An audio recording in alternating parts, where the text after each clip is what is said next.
Bismillahirrahmanirrahim.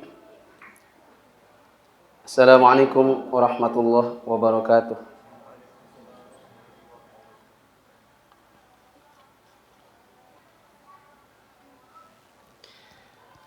Innal hamdalillah nahmaduhu wa nasta'inuhu wa nastaghfiruh wa na'udzu billahi min syururi anfusina wa min sayyiati a'malina. May yahdihillahu fala mudhillalah wa may yudlil fala hadiyalah.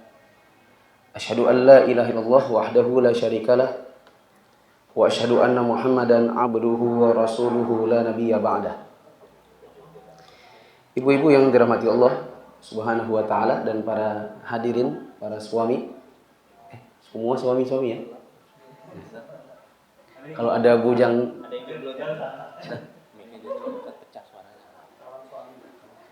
calon suami insya Allah. Pada kesempatan pagi hari ini insya Allah kita akan masuk ke dalam rangkaian yang kedua dari daurah di Bali ini.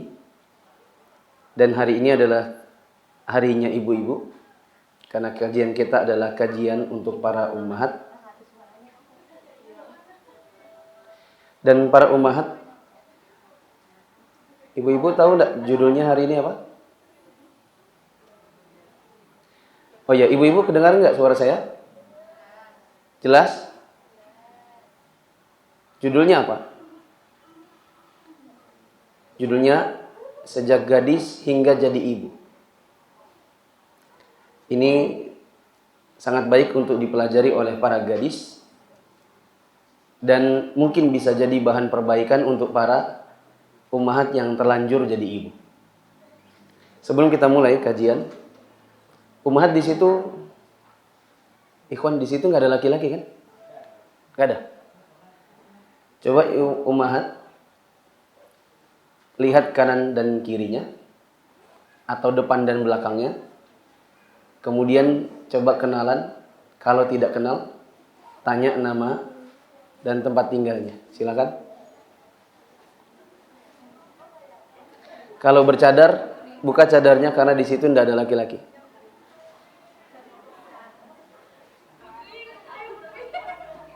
Sudah?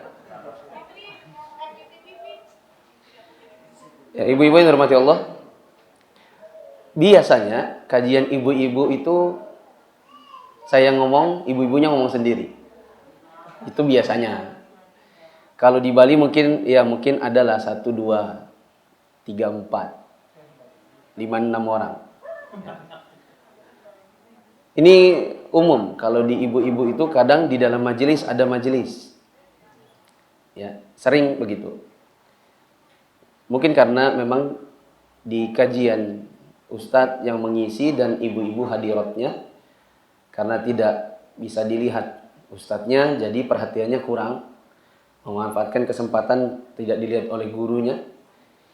Maka kami buat di situ ada slide dan semoga bisa dilihat yang di dekat TV-nya.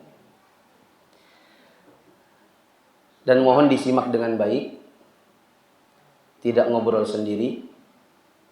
Semoga kita semua mendapatkan ilmu yang bermanfaat dan dicatat duduknya para ummahat hari ini sebagai duduk yang berpahala, memperberat timbangan kebaikannya di hari kiamat, menjadikan mereka semua sebagai istri yang baik, ibu yang salehah, dan semoga nanti kita di hari kiamat dikumpulkan bersama keluarga kita semua di dalam surga insyaallah. Kalau ummahat lihat di situ ada logo. Ada logo Dar Al-Dzikr Baby School and Preschool. Ini adalah sekolah di Balikpapan yang dibangun oleh istri saya. Namanya sama persis dengan sekolah tempat dia dulu belajar waktu di Saudi. Di dalamnya banyak bayi-bayi, balita-balita yang bersekolah. Tapi jangan heran, bayi sekolah apa? Ya.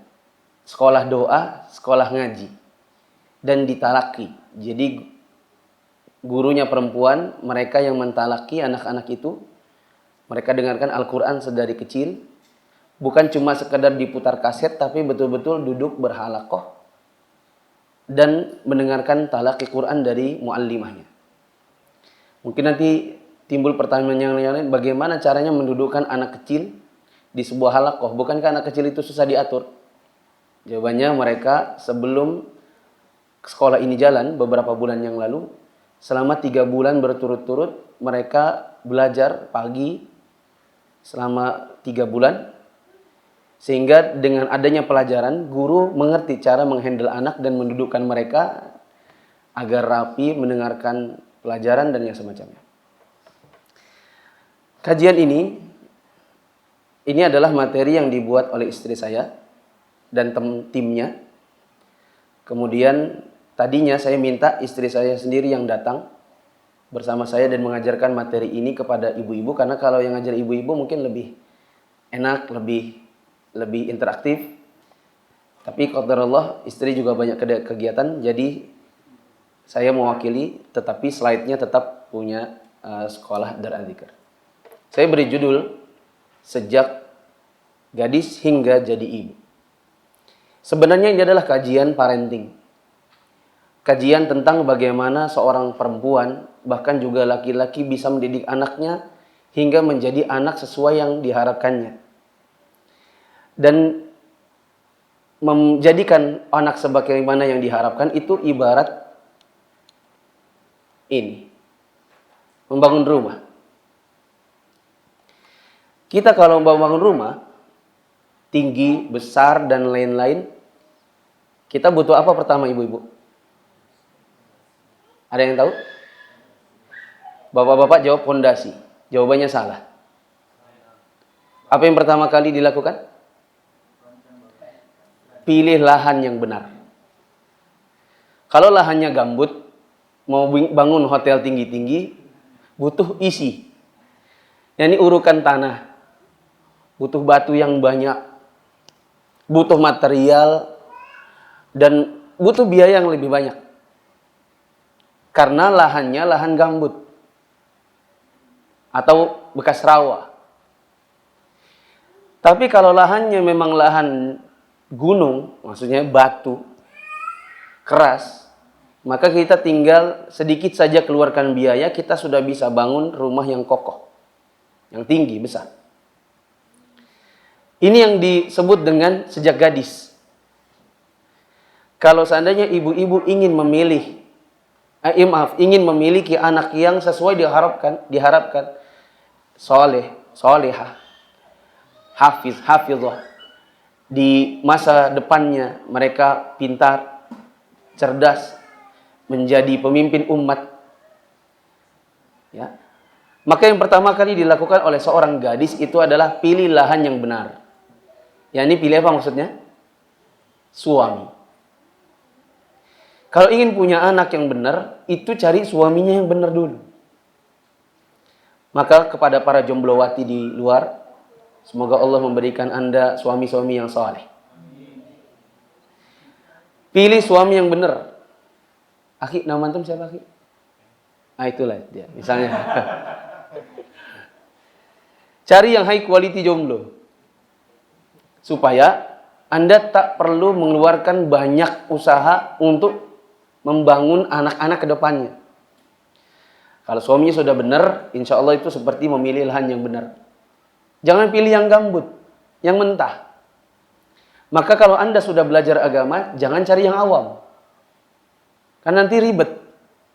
Mungkin bisa, tapi butuh waktu, butuh biaya, butuh tenaga. Kalau ummahat nikah sama ikhwan yang awam, nanti biasanya sholat subuh kelahi dulu. Ya tidak? Karena ikhwan yang awam, jangankan yang awam, yang sudah ngaji aja bangun subuh kadang susah.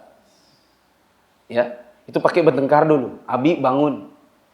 Bahkan sebagian istri itu ada yang takut bangunkan suaminya sholat subuh. Karena dia punya prinsip suaminya, kalau aku tidur jangan ada yang berani ganggu. Ya, saya pernah dulu punya teman kantor. Saya nelpon karena ada suatu yang urgent. Kata istrinya, maaf pak, saya nggak berani bangunkan. Loh kenapa, ini urusan kantor lagi urgent?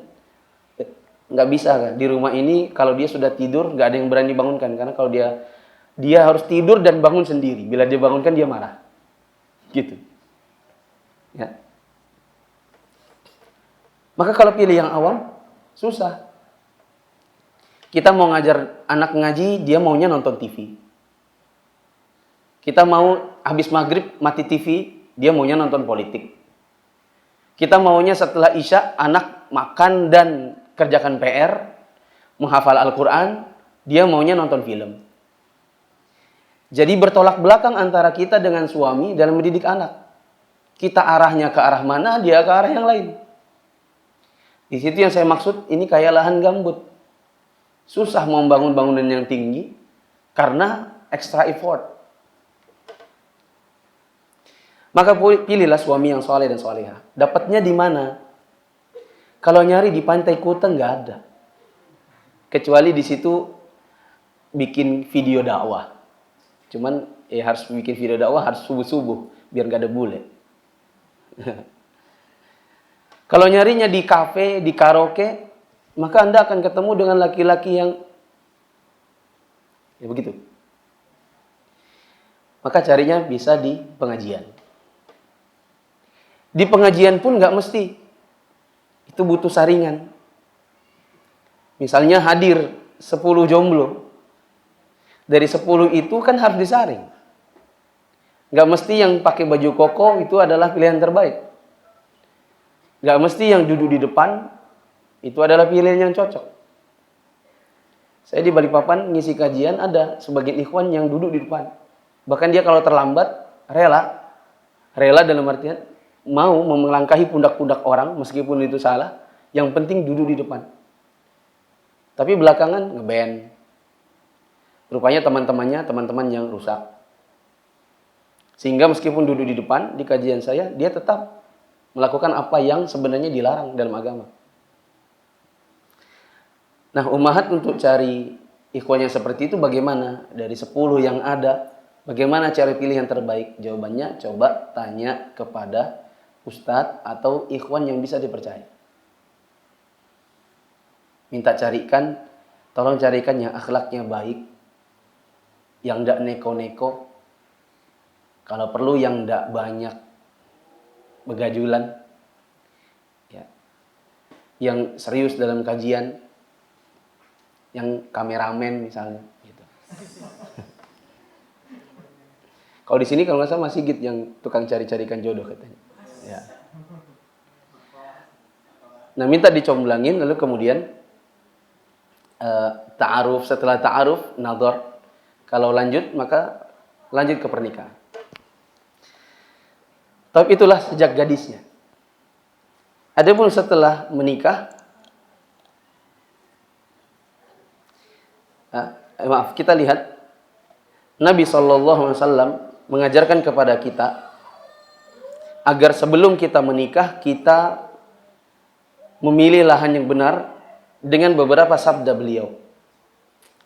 Nabi SAW bersabda, "Talabul ilmi faridatun ala kulli muslim." Menuntut ilmu itu adalah wajib bagi setiap muslim. Dan yang dimaksud di sini adalah muslim dan muslimah. Tidak disebutkan muslimah di dalam riwayatnya, tetapi penyebutan jenis muslim itu sudah mencakup jenis muslimah. Maka kalau kita ingin menikah, sebagaimana kita ingin dapatkan pangeran, kita juga harus bisa jadi bidadari. Seorang wanita kalau dia ingin dapatkan laki-laki yang soleh, maka dia pun harus solehah. Jangan pernah Anda mengharapkan pangeran kalau Anda sendiri adalah nenek lampir. Maksudnya, ingin dapat ikhwan yang pintar ngaji. Kita sendiri alif batak belum. Kita ingin dapat yang solehah, tapi kita sendiri juga belum berbenah. Maka tidak ada jalan kecuali dengan menuntut ilmu terlebih dahulu. Mumpung belum nikah, ikutlah kelas tahsin, kelas bahasa Arab, kelas tahfiz, supaya nanti ketika kita menikah, kita sudah dalam posisi siap untuk berumah tangga. Juga belajar tentang pernikahan. Bahkan saya katakan termasuk ilmu yang harus dipelajari sebelum menikah adalah ilmu talak. Hukum perceraian. Ada yang bilang, Ustaz, belum nikahnya sudah belajar talak. Apakah kita ini nikah untuk talak? Maka jawabannya bukan. Justru Anda belajar ilmu talak supaya Anda dan suami itu tidak asal main talak. Laki-lakinya kalau mau nikah, dia harus belajar talak supaya dia tahu bahwa sekali bilang talak, kamu ku talak, jatuh satu talak. Dan kuotanya hanya 3 T. 3 talak. Pun perempuan juga harus belajar ilmu talak supaya tidak sedikit-dikit masalah ngomongnya ceraikan aku. Aku ingin pisah, talak aja. Karena berkata talak itu ada konsekuensi yang besar. Ya. Yang kedua adalah pilih pasangan yang baik. Nabi SAW memberikan perhatian khusus tentang masalah ini. Kata beliau, tungkahul mar'atu li arba'. Perempuan itu dinikahi karena 4 hal. Bukan disuruh pilih secara berurutan, tapi beliau memaparkan kebiasaan. Kebiasaannya, perempuan itu dinikahi karena 4. Lidiniha, karena agamanya. Walihasabiha, karena martabatnya, kedudukannya. Walimaliha, atau karena hartanya. Dan auli jamaliha, atau karena kecantikannya. Nabi SAW melanjutkan, fadfar bidzatid din taribat yadak. Pilihlah wanita itu karena agamanya, maka niscaya engkau akan beruntung. Bila tidak memilih karena agama, maka kau akan rugi. Saya pribadi sebagai laki-laki, kalau disuruh pilih, karena kalau ada perempuan punya 4-4-nya, wah, berkelahi kita. Ya. Dia beragama, dia martabatnya tinggi, kaya raya, cantik pula. Ya. Kalau ada ustadz dan ustadz berebutan duluan. Ya. Atau ustadz dengan ikhwan memperebutkannya. Tapi secara umum biasanya perempuan tidak mengumpulkan semuanya secara umum. Maka saya katakan kepada laki-laki khususnya, sebagai laki-laki menurut saya, yang pertama dipilih adalah agama, yang kedua adalah cantik. Kenapa agama? Karena ini adalah hukum syar'i. Dan inilah pedoman kita di dalam menjalankan rumah tangga. Secantik apapun istri kita, kalau lagi marah dia kayak nenek sihir. Betul? Sekaya apapun, kalau lagi masalah rumah tangga, kekayaan nggak bisa menggantikan. Tidak bisa menyelesaikan. Begitu juga kedudukan. Tapi kalau lagi marah dan istri kita beragama, nah dia bisa dikendalikan. Umi, gak usah marah-marah, coba duduk-duduk. Dengan agamanya dia terkontrol. Umi gak usah bicara-bicara talak. Karena saya laki-laki, saya bisa terpancing. Ingat, talak itu besar konsekuensinya. Dia pun diam. Ini kalau akhwat beragama. Yang kedua, pilih cantik dalam rangka untuk menyenangkan pandangan kita hari-hari. Karena meskipun harta kaya, ya, harta banyak, tapi kalau di dalam rumah itu istri yang tidak menarik pandangan, biasanya membuat suami mudah untuk cari pelampiasan di luar. Maka pilihlah agama lalu cantik.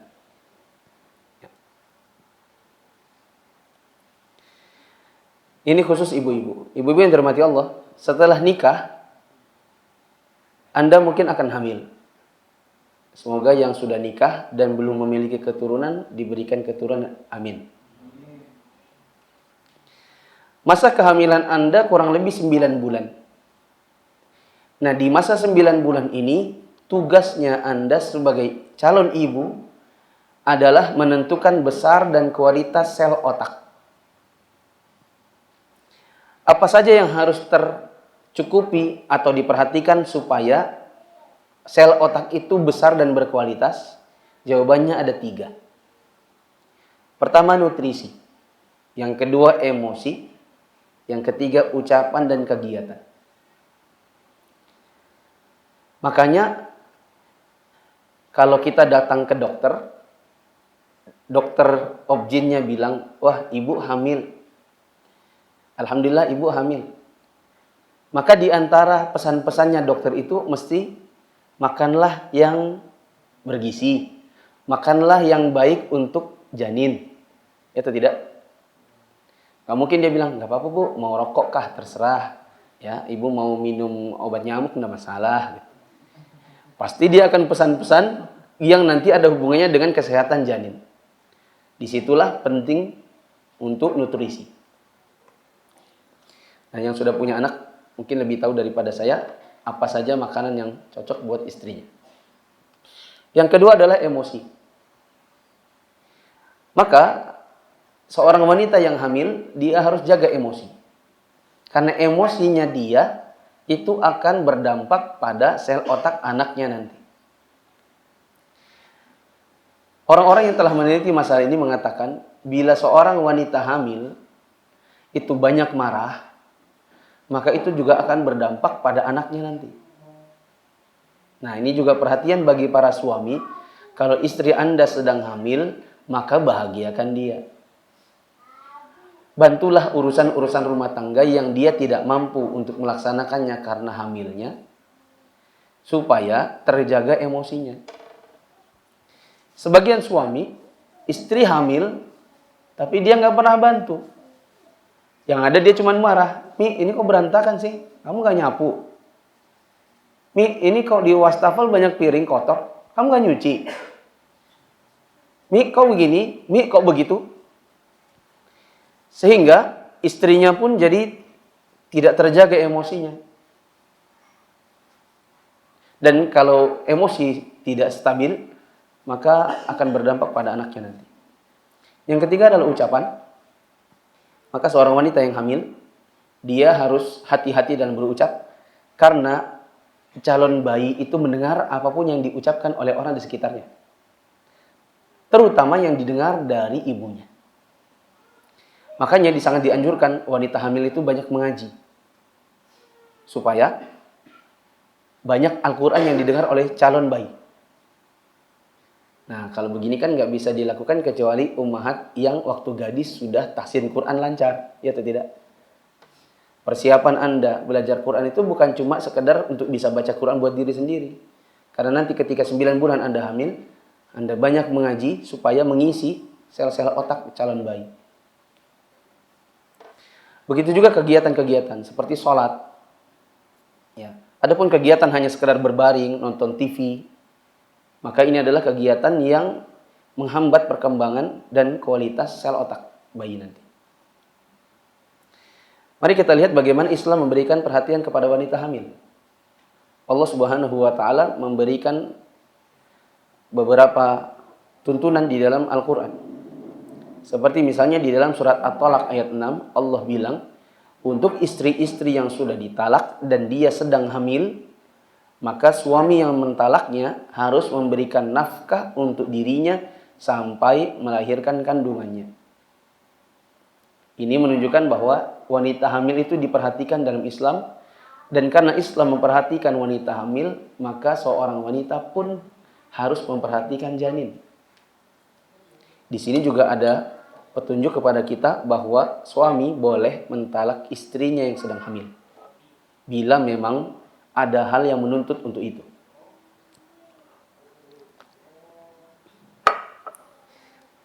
Yang lain di surat Al-Baqarah ayat 184. Di mana Allah mengatakan, dan wajib bagi orang-orang yang berat untuk menjalankan puasa, di antaranya adalah wanita hamil yang tidak kuat berpuasa, untuk membayar fidyah, yaitu memberikan makan bagi orang miskin. Ini menunjukkan bahwa Islam punya perhatian kepada wanita yang sedang hamil yang berat menjalankan puasa. Contoh yang lain, kita pernah dengar kisah wanita Juhainah atau Ghamidiyah yang datang kepada Nabi SAW dan mengadukan bahwa dia hamil dengan jalan zina. Maka Nabi SAW memanggil walinya, lalu diminta walinya ini untuk mengantarkan dia ke pengasingan sampai lahir bayinya. Ini menunjukkan bahwa wanita hamil itu diperhatikan dalam Islam. Setelah dia melahirkan, dia datang lagi kepada Nabi, lalu Nabi bilang, tunggu sampai engkau menyelesaikan penyusuan 2 tahun. Setelah selesai penyusuan 2 tahun, datang kembali wanita itu, baru dilaksanakan apa? Apa? Rajam. Ibu-ibu coba dilihat di layar, bila kelihatan. Dalam perjalanan setelah kelahiran, anak itu punya beberapa tahap. Ada tahap pondasi, yaitu di usia 0 sampai 2 tahun. Ada tahap kerangka dari 2 sampai 7 tahun. Ada dinding dan atap 7 sampai 12 tahun. Dan tahap finishing yaitu 12 sampai 18 tahun. Ini ibarat tadi bangun apa? Bangun rumah. Kalau lahannya tadi pas apa? Pas apa? Waktu milih suami. Setelah itu kan hamil. Nah, barulah bikin pondasi, kerangka, dinding, atap. Itu waktu datang kelahiran anaknya. Coba kita lihat. Otak itu pusat berpikir. Ini ibu-ibu bisa baca di berbagai buku-buku seputar pendidikan anak. Ada tahap yang pertama, yaitu 0 sampai 2 tahun. Apa yang terjadi? Anak itu ketika lahir, di dalam otaknya ada sel-sel yang jumlahnya kurang lebih 100 miliar. Di mana untuk satu sambungan sel-sel itu, untuk satu sambungan sel otak ada 15 sampai 20 ribu sambungan di dalam sel-sel otak itu. Dan sambungan ini baru tersambung satu sambungan bila dilengkapi dengan nutrisi dan interaksi. Makanya ada interaksi antara ibu dengan anaknya. Misalnya ibu mengelus, ibu berbicara, ibu mengaji di dekatnya. Ada interaksi di sana antara dia dengan bayinya di usia 0 sampai 2 tahun. Persambungan akan melahirkan satu kemampuan. Misalnya kemampuan berbicara, kemampuan mendengar, kemampuan yang lain-lain. Dan inilah yang disebut dengan pondasi awal dari 0 sampai 2 tahun.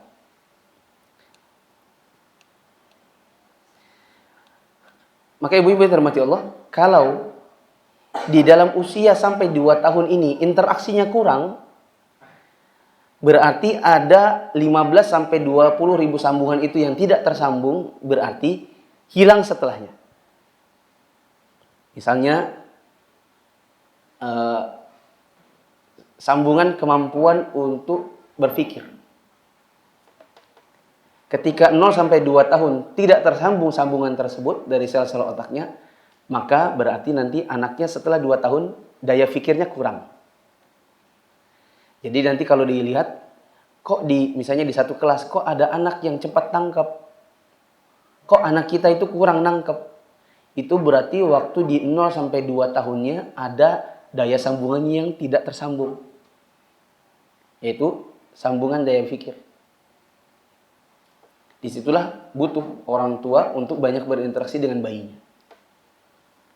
Ya. Maka kalau kita banyak interaksi sama bayi, misalnya kita ajak bicara. Ya. Misalnya waktu kita gendong-gendong di usia 1 tahun, kita bilang, wah ada burung. Burungnya terbang. Kita jangan pernah berpikir anak gak ngerti. Misalnya nih ya, istrinya bilang sama suaminya, Bi tolong dong gendong anaknya. Habis digendong cuman dibilang, cup. Diam. Ya, jangan nangis. Itu saja yang terdengar oleh anaknya. Mungkin istrinya bilang gini, Abi jangan cuma diomongin begitu. Ngaji kek, apa kek. Ajak dia ngomong, bunga warnanya merah. Ada daun warnanya hijau. Ada burung terbang. Ada pesawat. Langitnya biru, awannya putih. Lalu suaminya mengatakan, anak kecil ngerti apa? Ya, ini adalah ayah yang kurang belajar pasti. Karena sebenarnya di usia 0 sampai 2 tahun itulah sambungan-sambungannya. Justru di saat itulah dia perlu untuk berinteraksi banyak dengan anaknya. Misal di dekat anak itu ada roti. Ya, ada roti, kemudian dia ngomong sama anaknya, "Ada roti. Warnanya kuning." Meskipun anak itu 0 sampai 2 tahun belum mengerti, sebenarnya ada sambungan-sambungan di sel otak itu yang mulai terbentuk. Coba dipegang. Wah, lembut ya. Lunak, coba kita pukul. Oh, nggak bunyi. Ada jangkrik. Bunyinya krik, krik, krik. Ayam. Coba dia bunyinya kukuruyuk. Oh, kukuruyuk. Nah, di 0 sampai 2 tahun, interaksi seperti yang harus dibanyakkan oleh bapak ibunya. Maka kalau kurang bicaranya, kurang juga kemampuan anaknya. Saya punya keponakan. Keponakan saya itu bahkan di usia setahun itu bahkan bisa ngaji sebagian dari juz amma. Mungkin dia bahkan kurang daripada dibandingkan dengan misalnya kita pernah kenal anak Musa yang 5 tahun sudah hafal Quran. Ya. Saya ingat keponakan saya yang laki-laki tidak seperti kakaknya yang perempuan. Kakaknya yang perempuan itu usia setahun itu sudah banyak sambungan-sambungan katanya. Loh, mana ya sendalku tadi? Itu 1 tahun dia bisa ngomong. Lah, yang adik itu kok 1 tahun belum bisa banyak kata. Nah, baru ayahnya bilang gini. Ayahnya teringat. Oh iya, waktu kita anak pertama, kita nggak banyak kerjaan, jadi kita banyak ngomong sama dia. Waktu anak yang kedua, kita jadi terbagi perhatian. Jadi omongan kita kepada anak yang kedua tak sebanyak anak yang pertama. Makanya agak kurang. Coba dibuat bicaranya lebih banyak. Nah, dengan mamanya lebih banyak ngomong ke anak yang kedua, sedikit-sedikit diomongin, diajak ngomong, akhirnya anak yang kedua pun jadi lancar bicara di usia setelahnya. Bahkan 1,5 tahun adik yang keponakan yang kedua itu bahkan sudah ngerti pin handphone. Ya, jadi dia pernah lihat handphone saya terus dia ngomong gini, "Baba Ita, ini pinnya apa?" Karena dia tahu handphone itu diapain? Dikunci dan ada digeser-geser gitu ke angka. 1,5 tahun. Karena banyak berinteraksi dengan dia. Di usia 2 sampai 7 tahun, di tahap yang kedua, kita harus paham, wahai para ummahat dan juga bapak-bapak yang ada di sini, anak itu suka meneliti. Misalnya dia lihat gula itu, kok kecil-kecil. Makanya pernah lihat anak-anak usia 2 tahun, 3 tahun, dia duduk di tanah, terus ngeliatin semut. Terus dia, ini semutnya kemana? Itu dia bukan cuma lihat, oh semut. Bukan. Anak itu selain dia lihat semut, dia lihat lari kemana, masuk kemana, keluar dari mana. Itu anak yang, terutama yang sambungan otaknya dari usia 2 tahun itu sudah nyambung banyak. Maka ketika dia duduk di tanah, dia akan lihat, semut. Warnanya merah. Tahu dari mana dia merah? Karena sering diajak ngomong waktu di usia sebelum 2 tahun. Warnanya merah. Meskipun dia nggak ngomong. Kok keluar dari lubang? Loh, kok keluar dari lubang yang sini? Karena dia peneliti di usia demikian, maka untuk teman-teman, kalau yang punya anak di usia tahap kedua ini, 2 sampai 7 tahun, maka jangan bilang begini, jangan ke situ, nanti digigit semut. Tapi manfaatkan usia yang sedang meneliti ini untuk kita ajak dia interaksi. Kita bilang, adik, semut itu menggigit. Kalau digigit semut itu sakit dan ada bentolnya. Coba adik menjauh. Maka dia menjauh. Terus lihat semutnya warna apa? Coba lihat, itu yang hitam bawa apa? Bawa gula. Gula itu manis kan? Berarti semut hitam suka apa? Yang manis. Itu dia meneliti. Maka manfaatkanlah kesempatan seperti itu untuk ajak anak meneliti. Yang kedua, dia adalah usia komunikator. Jadi apapun yang dia sebutkan, dia sedang berusaha berkomunikasi. Maka jangan suruh dia diam. Diam, ribut. Itu mematikan perkembangan anak di usia yang memang dia komunikator. Mungkin dia akan ribut, ayah jangkrik. Oh iya jangkrik. Jangan bilang, iya tahu jangkrik. Ya. Ayah itu burung. Maka kita bilang, kalau waktu itu kan kita yang ngomong. Waktu dia 2 tahun kan dia belum bisa ngomong, misalnya. Kita yang ngomong, oh ih burung. Di usia 2 tahun ke atas, sudah dia yang ngomong, ayah itu burung. Meskipun mungkin R-nya belum terbentuk. Burung. Kita bilang, oh iya burung. Tak, maksudnya truk. Ya. Tak. Oh iya, truk. Atau truk. Dia ngomong lagi, ayam. Oh iya, ayam. Di usia demikian dia berusaha untuk berkomunikasi, maka ajaklah dia komunikasi. Mas, bapak-bapak, ibu-ibu, ada nggak yang anaknya gini? Nak, kamu apa? Terserah dah, gitu. Ada nggak lihat kayak gitu-gitu? Atau ditanyain pendiam. Siapa namanya? Berapa dek usianya? Lihat nggak? Atau merasa nggak waktu kecil? Kelas 1 disuruh ibunya nyanyi. Ayo nyanyi. Meskipun ya, itu kan pelajaran kita zaman dulu ya. Disuruh maju ke depan, baca puisi, nyanyi, atau apapun, Pancasila. Sampai di depan itu cuman gor-gori kaki aja. Ngeliatin kakinya. Ayo, Pancasila, Budi. Pancasila, coba. Pernah lihat? Ini kenapa? Karena di usia waktu dia jadi komunikator, gak dimanfaatkan orang tuanya. Jadilah dia silent.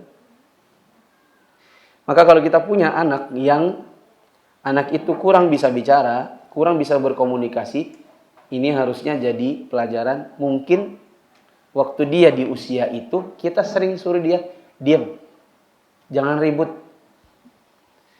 Terus kita nggak menangkapi banyak kata-katanya. Yang ketiga, anak itu adalah pelaku utama di usia tersebut. Maksudnya dia mau melakukan juga. Maka di usia-usia misalnya 5 tahun, bila ibunya sedang di dapur misalnya, anak datang, maka jangan disuruh keluar. Anak-anak kecil keluar. Gak usah di sini, nanti, Ma, aku mau potong-potong. Gak usah, nanti tanganmu terbelah, baru tahu. Yang benar itu adalah diajak melakukan. Cuma dikasih pisau plastik.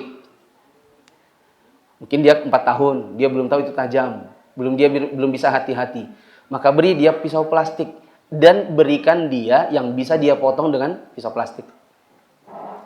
Misalnya yang bisa dipotong dengan pisau plastik adalah telur rebus. Atau telur dadar.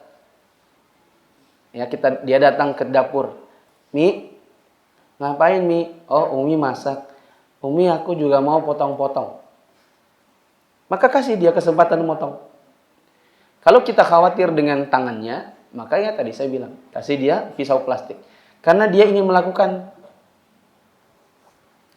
Ibu-ibu pernah nggak nyuruh anak misalnya, coba anu ini, terus dia bilang, enggak, Umi aja. Ade, Ita, atau Ani, Aisyah, gak dibersihkan tempat ranjangnya, bantalnya, gak dirapikan, enggak. Budi, sudah selesai mainnya, sudah bersihkan ya, enggak. Atau dia diam aja, disuruh berkali-kali sampai dimarahin baru dia lakukan. Kenapa? Karena ketika dia dulu ingin melakukan, ibunya larang. Begitu. Dia ingin melakukan sendiri, tapi tidak diberikan kesempatan. Ini salah satu. Kenapa anak itu jadi susah disuruh-suruh? Karena di usia tahap kedua, tidak diberikan kesempatan untuk melakukan. Ada tahap yang ketiga, 7-12 tahun. Anak sudah siap menerima knowledge apapun yang diberikan pada para gurunya di hari-hari kehidupannya. Di usia-usia ini sudah banyak yang bisa ditanamkan. Misalnya, ditanamkan bahwa meja itu tempat menulis. Kursi adalah tempat duduk. Pisau adalah untuk makan. Ini adalah Al-Quran. Untuk dihormati, untuk dibaca. Ini adalah sholat yang harus dikerjakan. Ya, meskipun di usia sebelum dia balik, dia belum memiliki kewajiban untuk dipaksa dengan keras oleh orang tuanya. Ya. Sebagaimana Nabi SAW mengatakan, muru auladakum bis shalah wahum abna sab'a sinin. Nabi SAW mengatakan, perintahkan anakmu untuk sholat di saat mereka adalah anak-anak berusia 7 tahun. Tapi belum boleh dipukul. Tapi dia sudah bisa diberitahu, nah kita muslim, kita punya kewajiban untuk sholat 5 waktu. Maka jangan heran kalau kemudian anak-anak di zaman sekarang, bila pendidikannya baik, usia 6 tahun pun dia bisa sholat subuh. Saya punya keponakan-keponakan yang di usia 4 tahun, 5 tahun pun dia sudah sholat subuh. Karena ada nilai yang ditanamkan. Di tahap yang keempat, yaitu di 12-18 tahun, kita harus tahu bahwa pada usia demikian kemampuan sudah melekat pada diri anak. Segala aturan-aturan sudah dipahami dan akan dibawa kemanapun dia pergi. Sehingga kalau seandainya di usia 12 tahun ke atas ada aturan yang terlewat, maka nggak bisa melekat pada dirinya. Mau menanamkan anak untuk tidak bermusik, maka terlambat kalau di usia 12-18 tahun. Karena dia pasti sudah terpengaruh. Apalagi kalau kita tinggal di lingkungan yang banyak musik. Ya. Misalnya aturan bahwa ini punyaku, ini punyamu. Bila kau mau minta punya orang, harus minta izin. Maka kalau dia di usia 12 tahun ke atas masih merampas, mencuri, ya, menodong, usia 18 tahun memalak, itu karena sebelum usia 12 tahun ini, yaitu di usia ketiga, dia tidak mendapatkan aturan-aturan yang demikian.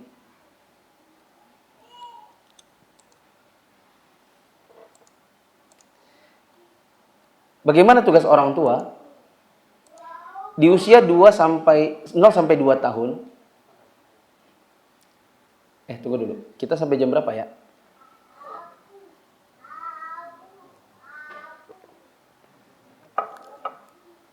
Jam 3 sore. Hah? Jam 12. Jam 12. Ibu-ibu yang dirahmati Allah, bisa dilihat kembali di slide-nya.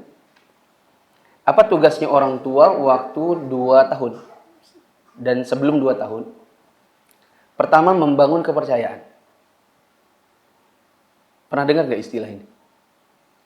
Bagaimana orang tua membangun kepercayaan kepada anak? Yaitu, ibu khususnya, dia harus tahu needs-nya anak. Dan dia harus tahu apa yang diinginkan oleh anak dan bagaimana penanganannya. Misalnya begini, anak itu nangis. Untuk ayah yang selalu bekerja dan tidak pernah menggendong anak, mana dia tahu anaknya nangis kenapa?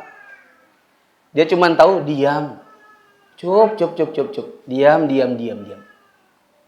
Itu tidak? Apalagi misalnya ibunya yang wanita karir.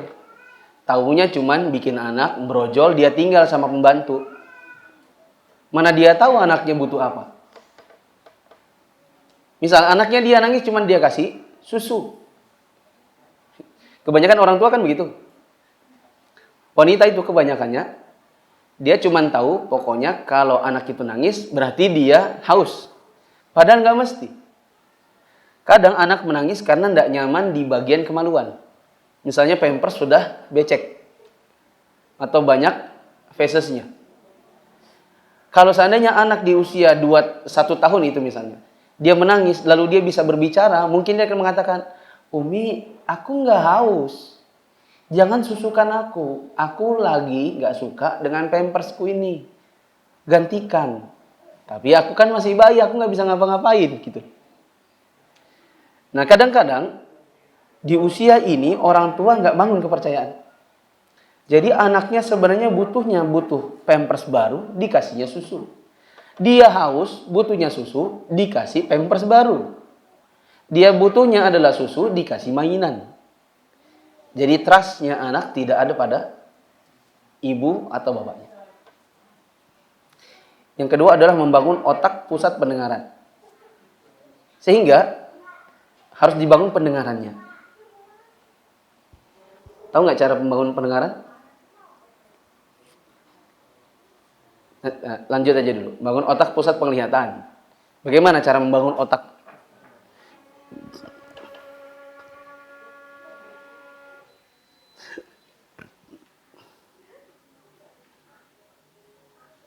Itu pakai wifi kah ini? Atau data? Cek. Ibu-ibu masih mendengarkan? Atau sudah pada pulang? Jangan ngobrol sendiri ya. Membangun otak pusat penglihatan. Bagaimana caranya? Gimana sih?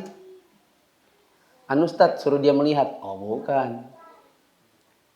Asalkan dia terlahir tidak buta, dia tahu yang namanya melihat.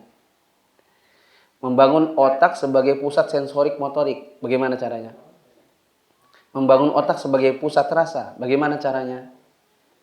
Membangun otak sebagai pusat penciuman. Bagaimana caranya? Caranya adalah, coba ikuti ibu-ibu, labeling. Apa bu? Labeling. Apa itu? Memberikan label pada setiap yang didengar, dilihat, dirasa, dicium, dan dilakukan. Misal, bunyinya bunyi gangkrik. Kita bilang, wah, krik, krik, krik. Itu bunyi jangkrik. Oh, ini bunyi ayam. Maka dikasih label, bunyinya ayam. Misalnya ada anjing, ho. Kita bilang, itu anjing. Bunyinya ho. Miau, miau. Kita bilang, itu kucing. Bunyinya meong, meong. Untuk melihat penglihatan, dia bilang, nah ini warnanya merah. Ini adalah bunga mawar, warnanya merah. Wah ini bunga melati, ini warnanya putih. Wah ini om. Om ini warnanya putih. Ini om warnanya coklat. Coba pegang jenggot Abi. Nah ini jenggot Abi, warnanya putih. Putih. Apa? Hitam. Hitam. Coba pegang jenggot kakek. Dipegang. Nah, kalau jenggot kakek warnanya putih. Jadi terbangun tuh. Contohnya untuk bangun sensorik, misalnya dia pegang roti tadi. Kita bilang, wah rotinya empuk, lembut. Suruh dia tusuk-tusuk. Tuh, lembut kan? Kemudian pusat rasa. Misalnya kalau dia ngecap, jangan kasih sambal ya, kasihan. Misalnya dikasih gula, manis. Ya. Ini lemon, kecut. Nah, kasih dia kecap, rasanya kecut. Kemudian untuk mencium, maka jangan kasih dia bau yang tidak enak, tapi kasih dulu bau yang enak-enak. Makanya harus, kalau pampersnya sudah banyak, dia kan akan mencium bau yang tidak enak. Makanya dia nangis. Rumah harus bersih. Nggak boleh bau sampah. Ya, nggak boleh ada tulang ikan bermalam di rumah. Harus dikeluarkan. Rumah ada pengharumnya. Supaya dia nyaman dan dia tahu mana bau-bau yang enak. Di usia 2 tahun sampai 7 tahun, yang dilakukan orang tua ada 3. Menyiapkan waktu, harus punya ilmu pengetahuan, dan punya kemauan. Ada sebagian orang tua, dia punya waktu. Dia di rumah aja dia nggak kerja sama sekali. Tapi nggak punya ilmu. Dan tidak ada kemauan untuk mendidik. Inilah bahayanya, inilah kekurangannya bila kita menikah dengan akhwat tidak ngaji. Dia punya waktu, tapi dia nonton TV, nonton Korea. Nah, itu aja dikerjainya hari-hari. download film, nonton YouTube, Facebookan, Instagraman, foto sana, foto sini. Jadi punya waktu, tapi nggak punya ilmu. Susah juga mendidik anak di usia ini bila dia punya ilmu. Akhwat misalnya, sudah bercadar, ikut kajian, tapi nggak punya waktu. Misalnya akhwat bercadar, tapi kebanyakan sebagai ketua RT, nggak ya, ibu RT, sebagai ketua pengajian, sebagai pemilik restoran, sebagai owner counter pulsa, sebagai. Jadi kebanyakan sebagai di luar, nggak punya waktu, tapi punya ilmu. Sulit juga punya ilmu, punya waktu, tapi nggak punya kemauan. Ya, misalnya kita menikah dengan akhwat yang memang juga pasif. Ya, ada waktu, sering ikut kajian, tapi tidak punya kemauan. Harus ada tiga-tiganya dan tidak bisa hilang salah satunya.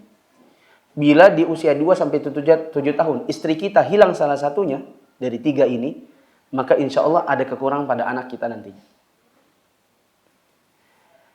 Di usia 7-12 tahun, ibu sudah harus memberikan kemampuan dasar.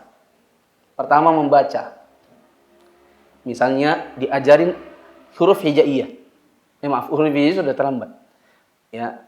Contoh yang lain misalnya A, B, C dan seterusnya. Kemudian menuliskannya, maka bagus untuk beli buku-buku yang ada misalnya B tapi pakai titik-titik dan disuruh untuk menyambung.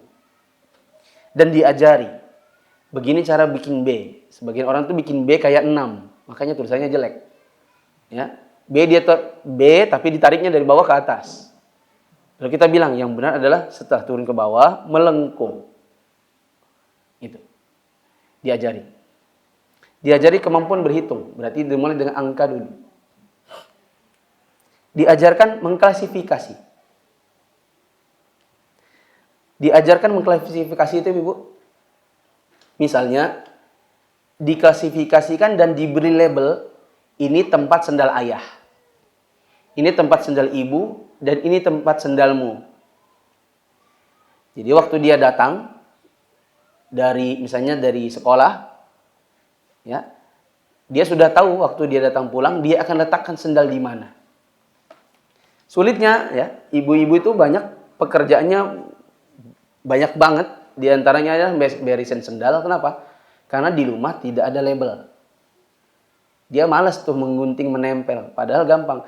Gunting ayah, taruh di kertas, kasih isolasi, tempel di rak. Ibu, adek, maksudnya dia.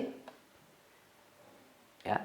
Dengan cara apa? Nanti pas dia datang, dia sudah tahu di mana dia harus letakkan sendal. Tidak sembarangan lagi. Ini lemari anak. Ini tempatmu meletakkan kutang. Ini tempatmu meletakkan mainan. Kalau ada klasifikasi, ini tempat baju, ini tempat mainan. Maka dia nanti akan dengan mudah untuk memilah-milah mana tempat yang benar dalam meletakkan setiap barang. Teman-teman tahu nggak? Laki-laki deh. Saya beri hadiah celana baru nih ya, ada di atas. Untuk yang tahu, kira-kira manfaat kedepannya dia tahu klasifikasi itu apa? Hah?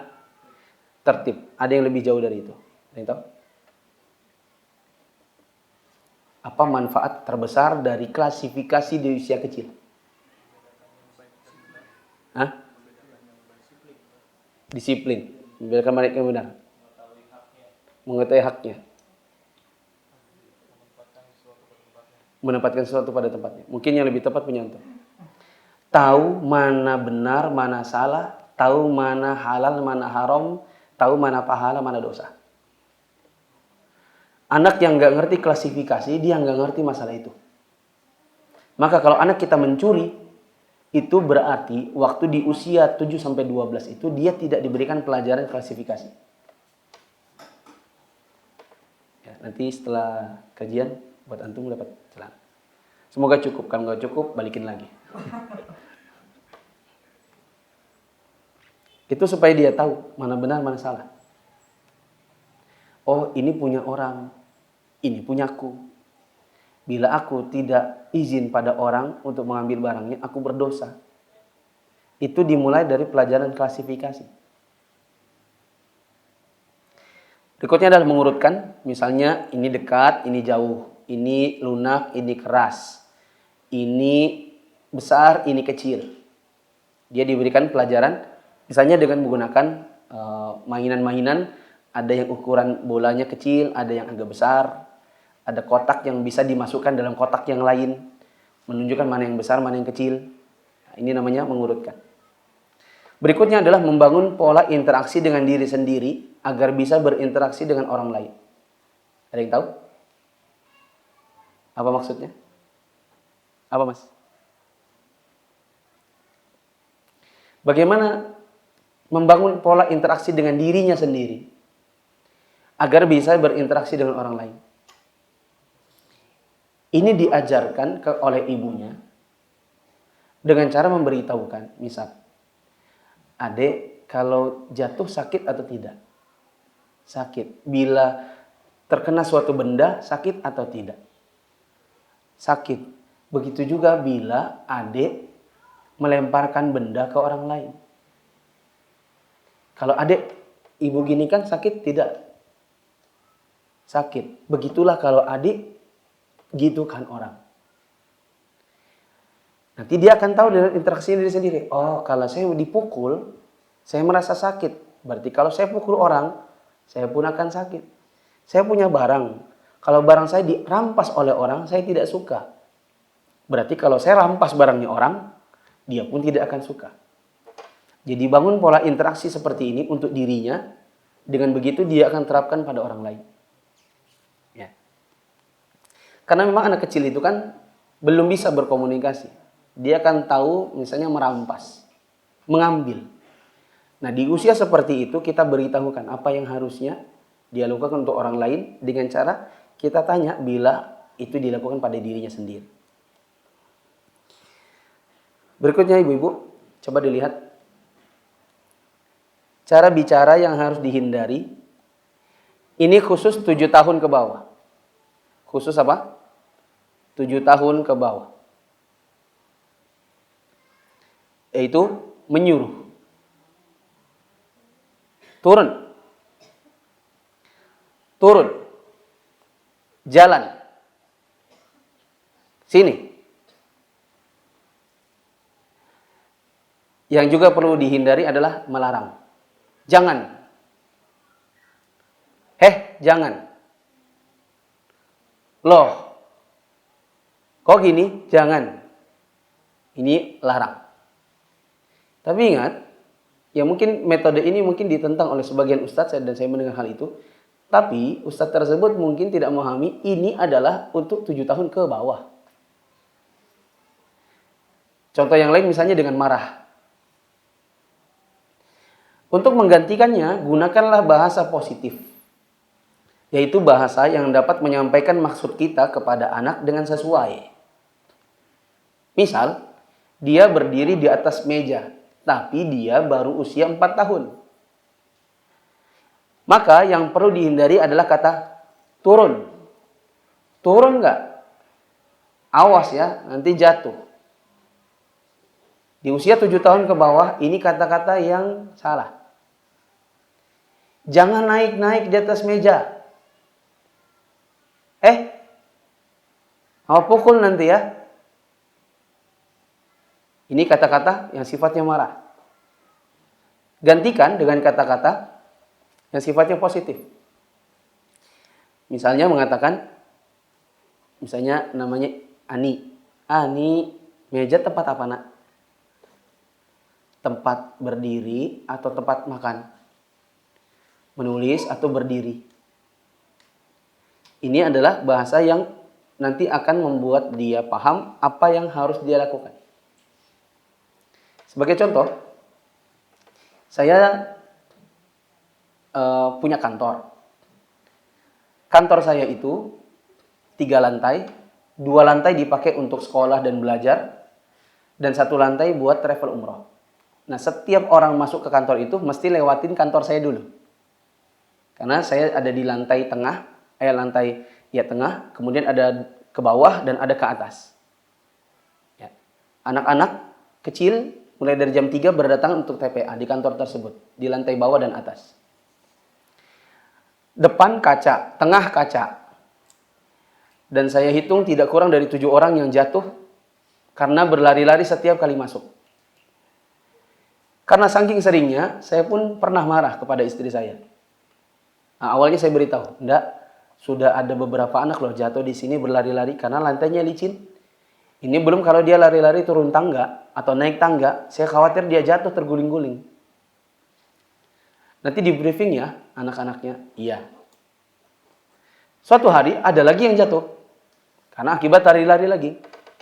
Maka hari itu saya marah, saya bilang, enggak, ini yang belum terjadi hanyalah anak nabrak kaca dan pecah semua kacanya, lalu ada yang terbelah kepalanya. Tak bilang sama istri. Yang belum terjadi mungkin itu saja. Terguling sudah. Jatuh sudah. Kedebuk sudah. Yang belum hanya nabrak kaca dan pecah, lalu berdarah-darah. Sudah belum anak-anak itu di briefing? Istri saya jawab, sudah. Lalu kenapa anak-anak masih lari-lari? Maka istri saya bilang, karena laki-laki yang ada di sekitar sini selalu berkata, jangan lari-lari. Bahasanya udah, maksudnya bahasa saya. Kalau mereka sudah datang, maka saya mengatakan, jangan lari-lari ya. Meskipun kata-kata saya dah, ya, dengan bahasa yang lembut. Tapi kata-kata ini kata-kata yang harusnya dihindari di usia 7 tahun ke bawah. Yaitu kata-kata jangan lari-lari.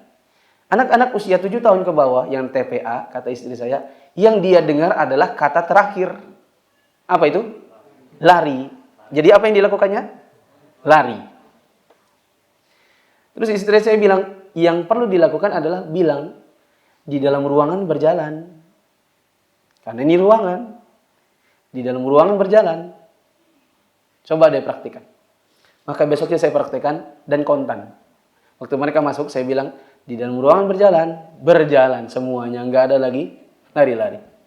Waktu mereka keluar yang biasanya, wah berebutan kan, turun ke bawah, mau keluar mengejar ayahnya masing-masing, yang setiap kali ada yang jatuh itu, maka saya bilang, di dalam ruangan berjalan, mereka jalan. Dan sejak saat itu, saya tidak pernah dengar lagi ada anak jatuh.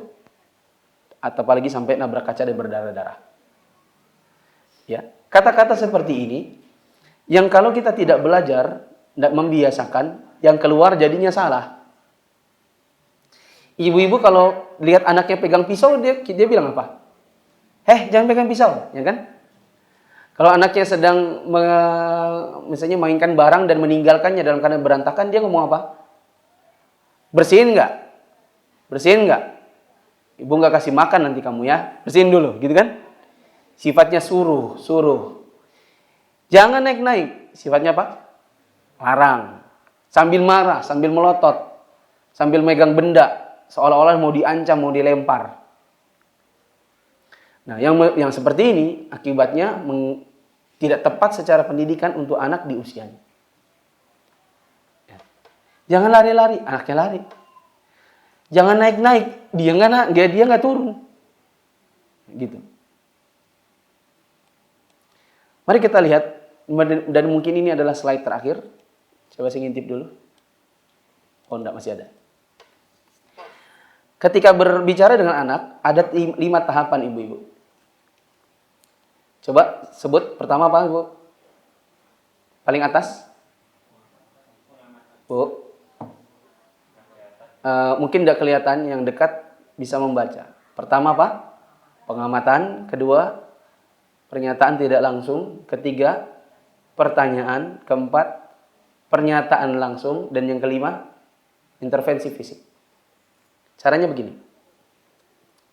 Anak di atas meja, maka tahapan pertama tidak langsung begini. Turun. Tapi itu yang kita lakukan, ya kan?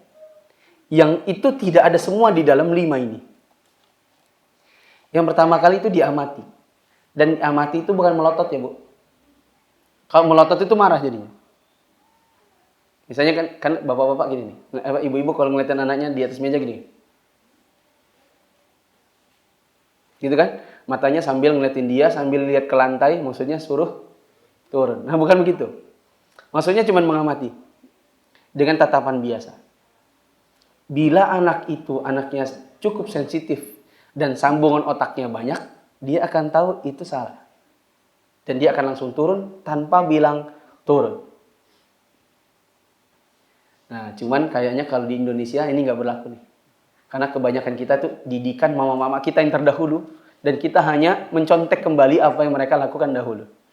Kajian begini kan nggak ada di zaman dahulu. Pokoknya ibu ngomong, nah gitu kan. Dan kita hanya generasi keduanya yang membiasakan hal itu.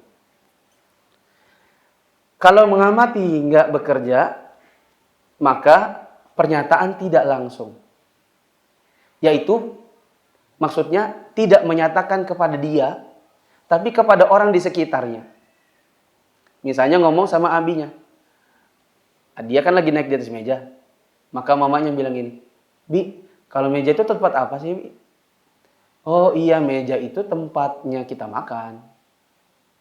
Gak langsung ke dia, tapi dia mendengar.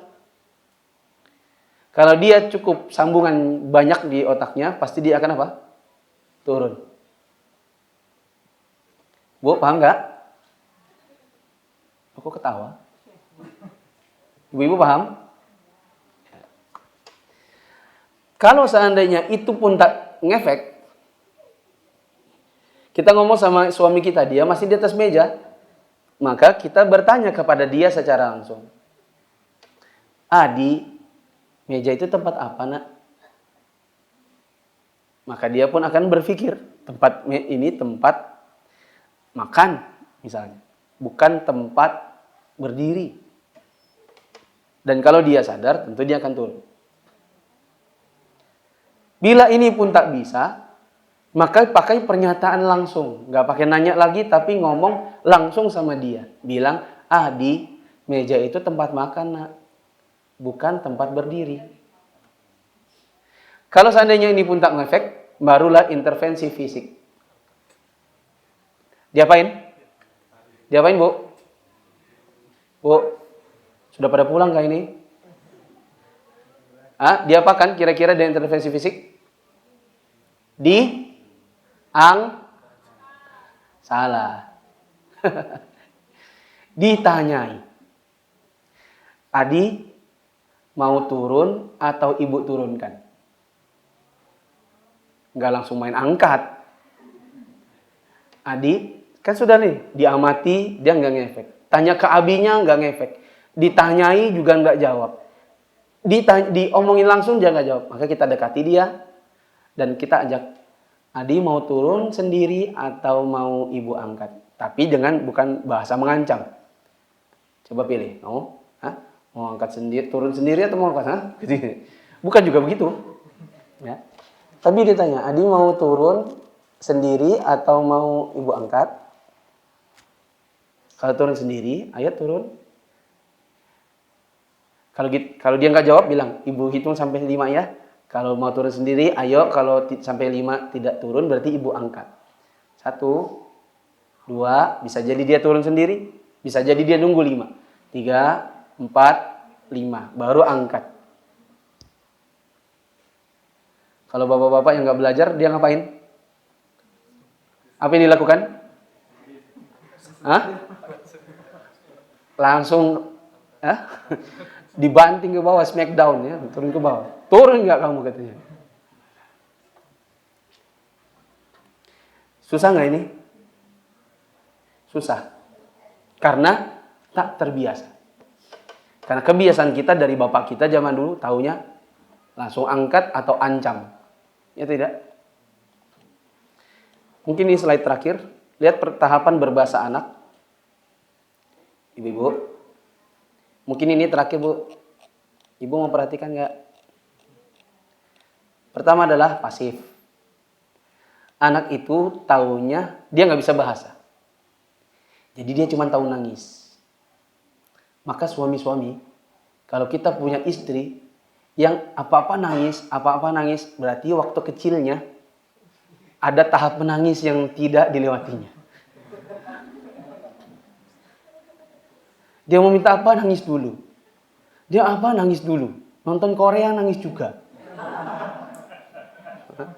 Itu berarti ada tahap menangis yang tidak terloncati.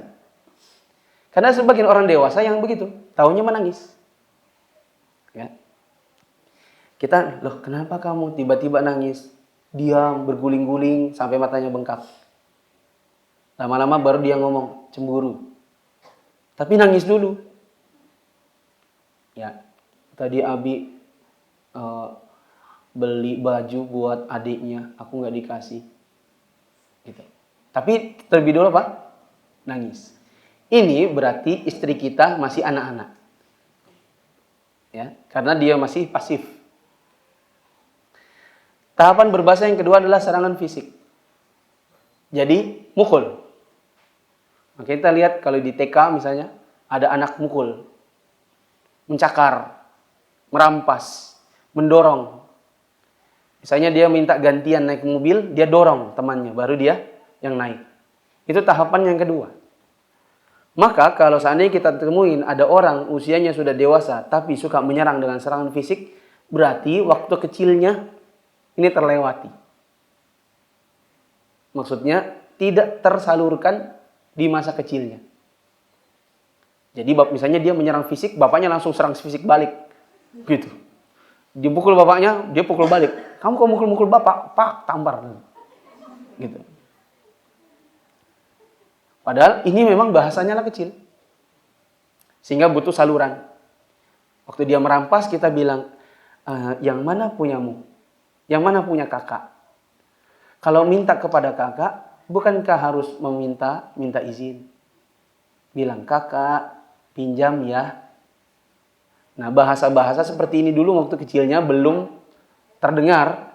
Maka di usia dewasa dia taunya begal, ngerampok, malak, nyolong. Gitu. Ini seandainya para pembegal dan perampok dengerin ini ya. Dia akan mengingat, oh ini dulu orang tuaku. Waktu aku kecil tidak menyalurkan aku sesuai dengan tahapan berbahasaku. Yang ketiga adalah menyerang dengan kata-kata. Bodoh. Tahu. Jelek. Gitu kan? Bu, dengerin Bu. Anak-anak suka gitu nggak Bu? Jelek. Mama jelek. Bapak jelek. Tanya bapaknya, kamu? Kalau bapak mama jelek, kamu gimana? Hah? Dia suka begitu kan? Anak-anak kecil itu. Nakal. Terus apa lagi? Bodoh. Kasar, toh, gitu. Ada kan anak yang di Jakarta tuh, yang viral di WA tuh. Ya, dia ngomong, "Caso." Diomongnya semua binatang-binatang dikeluarinnya. "Caso, aduh, gitu. Ini adalah tahapan berbahasa serangan kata-kata. Ada tahapan berbahasa anak itu yang dia sudah mulai berbahasa dengan kemahiran berbahasa. Kakak, bisa pinjam nggak? Kita berbagi yuk. Mah, aku tadi di sekolah dipukul. Dia nangis pulang. Mamanya ngomong, kamu kenapa? Ada yang cuma nangis. Kamu kenapa nak? Nangis. Nah, itu masih pasif. Ya. Kalau dia mahir berbahasa, maka dia bilang, kenapa kamu nak? Tadi aku beli es. Waktu aku beli es, terus temanku senggol aku, jatuh esnya. Mau diambil sudah cair di tanah, kena pasir. Ini kemahiran apa? Berbahasa. Bu, suaranya ibu-ibu kedengaran loh sampai sini. Diam dulu. Terakhir, dia sudah ahli berbahasa untuk menyelesaikan konflik. Ada anak kecil-kecil, tapi dia sudah ngerti bagaimana dia menyelesaikan konflik dengan orang lain sekitarnya. Ya. Misalnya dia mengatakan kepada temannya, tadi kan kamu mukul aku. Jadi kamu kulaporkan kepada guru. Karena kamu kalau aku balas pukul kan gak baik. Tadi kan kamu kan tadi senggol esku. Karena kamu lari-lari, kamu senggol tanganku dan jatuh esku. Berarti kamu harus ganti punyaku. Nah, ini sudah mulai ngerti bahasa untuk menyelesaikan konflik. Semakin banyak sambungannya di usia yang tadi paling awal, insya Allah, mana tadi ya? Insya Allah. Semakin di sini, di saat ini, waktu ada sambungannya ini disambung dengan interaksi, maka insya Allah dia pun akan semakin mudah dalam berkomunikasi dan menyelesaikan konflik antara dia dengan orang di sekitarnya. Wallahu a'lam bishawab. Ibu-ibu mau nggak kita ulang sedikit lagi? Ulang sekedar review. Saya yang tanya, ibu-ibu yang jawab. Oke? Saya tanya, ibu-ibu apa? Pulang, ya. Jawab. Kita bangun anak seperti bangun apa, Bu? Waktu bangun rumah pertama kali ngapain, Bu? Lahan. Lahannya siapa, Bu? Calon suami. Kalau lahannya awam, bangunannya kira-kira tegak atau tidak? Kalau lahannya ikhwan sudah ngaji, kokoh. Ibu-ibu waktu masih gadis harus ngapain? Sebelum menikah ngapain? Belajar ilmu syar'i. Misalnya, Bu. Misalnya ilmu apa? Ilmu talak. Ngaji dulu, ngaji Quran. Ya, kelas Quran. Harus ngajinya sudah lancar. Sebelum pernikahan, termasuk di antara bab yang harus kita pelajari, bab apa? Bab talak. Ibu-ibu kalau mau dapatkan suami yang baik harus apa? Solehah. Pengen dapat pangeran nggak? Wahai para jomblowati. Ya. Kalau mau cari pangeran di mana, Mbak-mbak? Di tempat kajian. Tuh, nenek-nenek kayak yang jawabnya. Ya. Berapa lama ibu-ibu hamil? Apa yang harus dilakukan? Untuk nutrisi ngapain? Makan yang baik. Untuk emosi, jaga emosi. Caranya bagaimana? Ngomong sama siapa?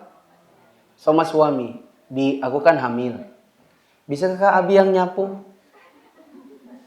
Bi, aku kan hamil. Bisakah Abi yang cuci piring? Dia bilang, aku kan repot, Mi. Bilang, aku kan hamil. Memangnya hamil gak repot? Kalau Abi mau, yuk kita cari pembantu. Buat bantu di rumah. Kalau Abi gak mau kerjakan sendiri. Terus harus jaga apa? Caranya salah satunya apa? Banyak mengaji di usia hamil.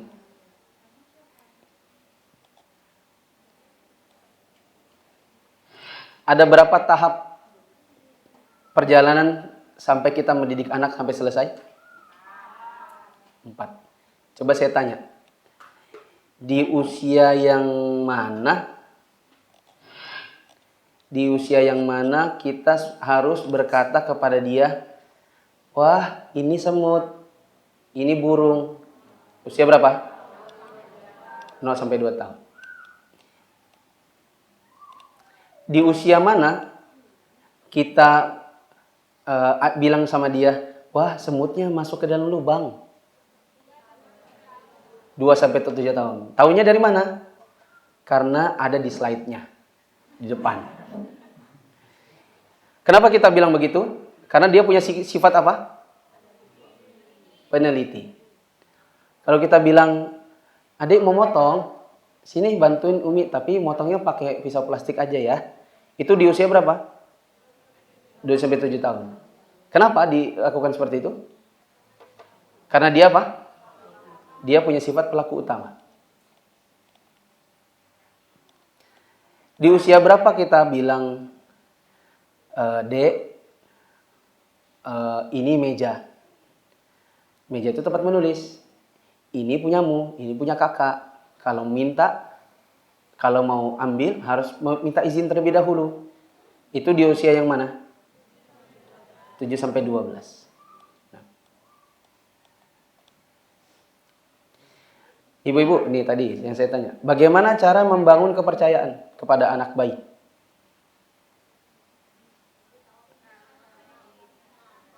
Harus tahu apanya? Kebutuhan atau keinginannya. Apakah kalau anak nangis harus pasti kita kasih susu? Tidak. Kita harus tahu keinginannya apa. Ya, misalnya siapa tahu inginnya ternyata ganti pampers. Ibu-ibu, cara membangun pendengaran, penglihatan, rasa, penciumannya harus apa tadi saya bilang?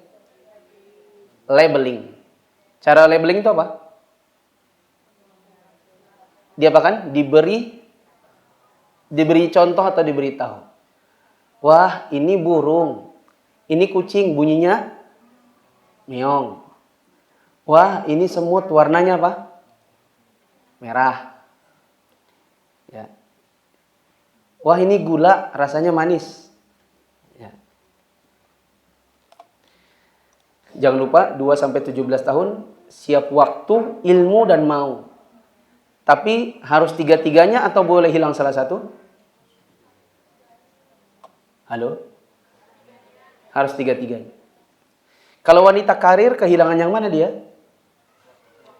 Kalau ibu yang awam kehilangan yang mana dia? Kalau akhwat yang malas? Akhwat anak orang kaya yang dari dulu, dari kecil sampai dewasa semuanya dilayani, kira-kira hilang yang mana dia? Hilang mau. Kan semuanya dilayani. Karena dia orang kaya, dia tinggal nyuruh, bikin mie, bi, gitu. Sampai badannya bongsor, tumbuhnya ke samping, bukan ke atas. Ya. Karena semua dilayani, tidak bergerak sama sekali. Ibu-ibu, kenapa kita ajari dia klasifikasi? Apa tujuan terbesarnya nanti? Dia tahu mana benar, mana salah, mana halal, mana haram, dan mana pahala, mana dosa. Apa maksudnya membangun pola interaksi dengan dirinya? Yaitu memberitahukan dia apa yang akan dia rasakan bila terjadi pada dirinya, supaya dia tahu bila dia melakukannya kepada orang lain. Seperti memberitahu bahwa dia kalau dipukul pasti sakit, ya, maka janganlah memukul. Ini sudah tahu tadi ya, jangan nyuruh, jangan larang, jangan marah kalau 7 tahun ke bawah. Tapi gunakan bahasa apa? Positif. Kalau anak usia 4 tahun, tepat tidak bila kita bilang ini? Turun. Tepat atau tidak? Karena itu bagian dari apa? Menyuruh. Jangan naik-naik. Itu bahasa apa? Melarang. Awas kamu ya nanti jatuh. Itu bahasa apa? Bahasa marah. Maka kalau anak mau naik tangga, kita bilang apa? Berhati-hati ya, karena tangga tinggi. Kalau terjatuh nanti sakit. Maka berhati-hati, berpegangan. Bukan jangan naik-naik. Ya.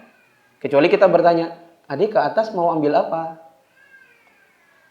Itu tangga tinggi. Nanti kalau jatuh dari tempat yang tinggi sakit loh. Diberitahu.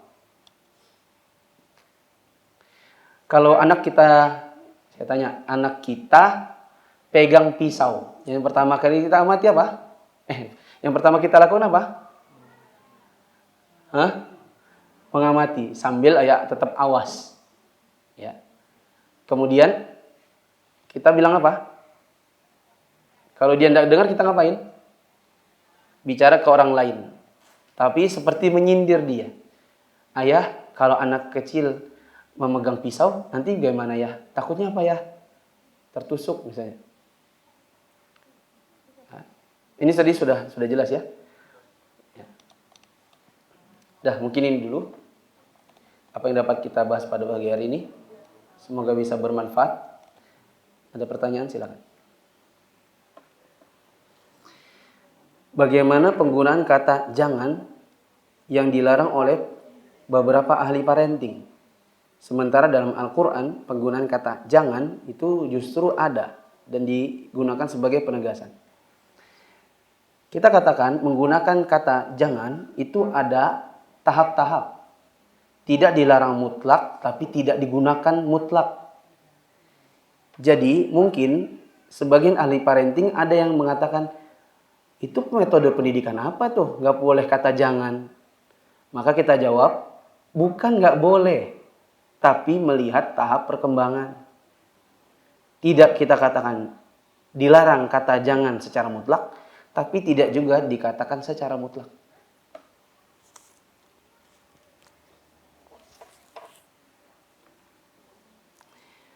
Ustadz, bagaimana mendidik anak yang sudah kelewat fase? Karena saya baru mengenal sunnah, kurang ilmu, anak sudah remaja, susah diatur, sekolahnya di pondok, tapi tetap susah diatur. Di usia dia sudah besar, maka anak itu sudah mengerti sebenarnya secara umum baik dan buruk. Tinggal bagaimana orang tua berani, punya waktu dan punya ilmu untuk mengkomunikasinya kepada anak. Ibu-ibu yang dirahmati Allah, pasti kenal misalnya Ustadz Syafiq, Ustadz Firanda, Ustadz siapapun yang sudah lewat di sini, di mana kita semua ini adalah produk orang tua zaman dulu, di mana kajian parenting gak ada, misalnya. Tapi pertanyaan, apakah semuanya jadi orang bejat di zaman sekarang? Tidak, masih banyak orang baiknya. Artinya, meskipun mungkin di zaman kecil kita dulu ada yang salah dalam pola pendidikan, tapi tidak ada kata terlambat untuk memperbaiki. Maka di usia dewasa, kita menghadapi anak bukan hanya dengan marah ibu-ibu, tetapi berusaha untuk berkomunikasi dan duduk bersamanya. Mungkin susah tapi harus dilawan. Melawan ego kita sendiri. Saya beri contoh. Saya punya kakak kandung, yang kakak kandung dulu tidak seperti dia sekarang. Kakak kandung dulu, misalnya gini, dia maunya adalah nonton TV. Tapi sejak saya ngaji, saya pindahkan TV ke loteng, sehingga dia agak kesulitan untuk nonton. Dia maunya nonton bola tengah malam. Yang dia kesulitan kalau di rumah nggak ada temennya. Ya, sementara misalnya di rumah sudah disimpan TV-nya. Dia inginnya hidup bebas, tidak ada larangan, tidak dilarang riba, tidak dilarang kerja sana sini. Tetapi setiap kali dia mau pulang, dia mesti dapati marahan ibu saya. Misalnya kalau dia pulang tengah malam, mama nanya, kamu dari mana? Kenapa sih kamu pulang tengah malam? Kamu dari mana sih? Akhirnya, suatu hari saya bilang sama ibu saya, Mak, sepertinya kita dengan pola komunikasi seperti ini tidak akan membuat dia jerah. Tidak akan membuat dia lebih baik. Karena seolah-olah kalau dia pulang itu mama gak mengharapkan. Kan kata-kata, kenapa sih? Dari mana sih? Itu seolah-olah kamu gak usah pulang aja sekalian gitu. Nah, saya bilang gini, bisa nggak kita rubah mulai hari ini? Kita bilang gini, kalau dia pulang, kamu sudah makan nak? Sudah makan apa? Menunjukkan ada perhatian dan keinginan dia pulang lebih awal dan makan sama-sama. Dan itu akhirnya diterapkan ibu saya. Saya pun membantu dengan kalau sarapan pagi, saya tanya, Kak mau sarapan apa? Saya bikin telur mau kah? Dibikinin pakai roti misalnya. Nah, akhirnya lama kelamaan dia sudah mulai betah di rumah. Ketika dia betah di rumah, ada banyak dakwah yang saya bisa salurkan kepada dirinya. Sedikit demi sedikit dia lama-lama dengar pengajian, mama saya ngajak ke kajian saya, lama-lama kakak saya ngikut, lama-lama sering dengarkan kajian, lama-lama berubahlah dia seperti dia yang sekarang. Ikut ngaji, meninggalkan riba. Karena dia dulu kerjanya di bank, di leasing, pindah-pindahnya hanya seputar itu. Gak ada kata terlambat untuk memperbaiki meskipun anak sudah dewasa. Tinggal komunikasi kita yang bagaimana. Bapak saya dulu sering mendudukkan kami anak-anaknya di ruang tamu.